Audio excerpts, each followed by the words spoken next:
Self-help media.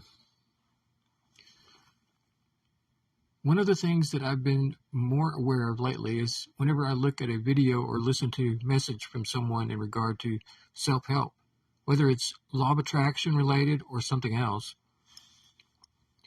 there's usually a book involved, a book that they're selling. It's a video on YouTube where they're getting paid advertising revenue, possibly. When it is the sales of books, there are publishers involved. There's all sorts of laws involved. There's all sorts of money involved. Whenever you set up a channel and make videos on YouTube, it's on somewhat of a smaller scale, but it's the same thing. And those other free areas on the internet, they're called social media. In those social media areas, it's pretty evident that you could give out the messages that people need to hear in order to have a better life or to make better of themselves in what others have referred to as self-help and such things. And it doesn't always have to be for pay. It's a lot of the times, most of the times on social media, it's free. In other forms of entertainment, even when it's called infotainment, whether it both entertains you and teaches you something, there is also much effort put into it, and it's understandable that people need to get paid. There are whole production staffs of people, from entertainers that act, and there are people that use their expertise to do their jobs. In fact, we would never see TV shows or movies if not for those people. All of this takes money. It is therefore understandable whenever they ask you to pay for tickets or something regarding the production. Quite simply, if you say that you're not in the entertainment business for the money to get paid, then hey, wait a minute. Come on, be honest. Yes, I think you are.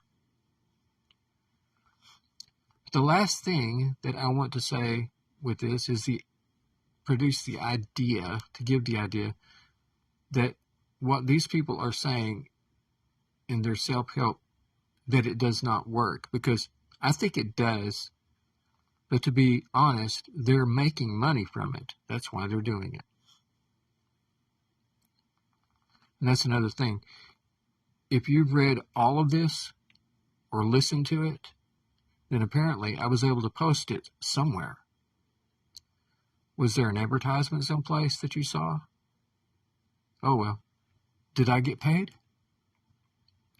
So I'm going to talk as if in the present moment and say, I got paid.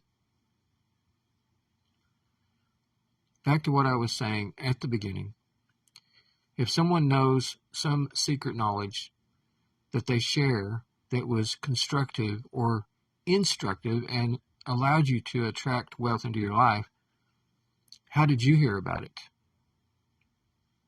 I personally heard about the law of attraction from the book The Secret.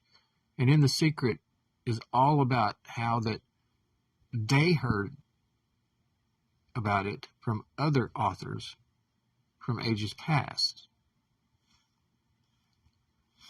Just like other authors that produce things, the author of The Secret deserves to have payment for what they've done. However, I've taken notice now of how they got paid. When they got paid and asked the question, is that the real secret? The publishing business? It is important to note that it's not the message that they're giving that is the problem.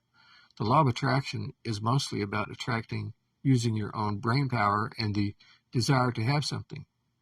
Ask, believe, and receive to manifest things. I cannot, however, overlook the fact that most of the ways that they got started was selling their ideas in a book, and that's where their money actually came from. So the one unifying message in all the things that they say, most of these people, Just think about and attract the people into your lives and their lives that will make it so that they could publish a book and get paid for it. Shifting this into something personal for a moment. Think about and attract the people into your life that will lead to getting paid for it.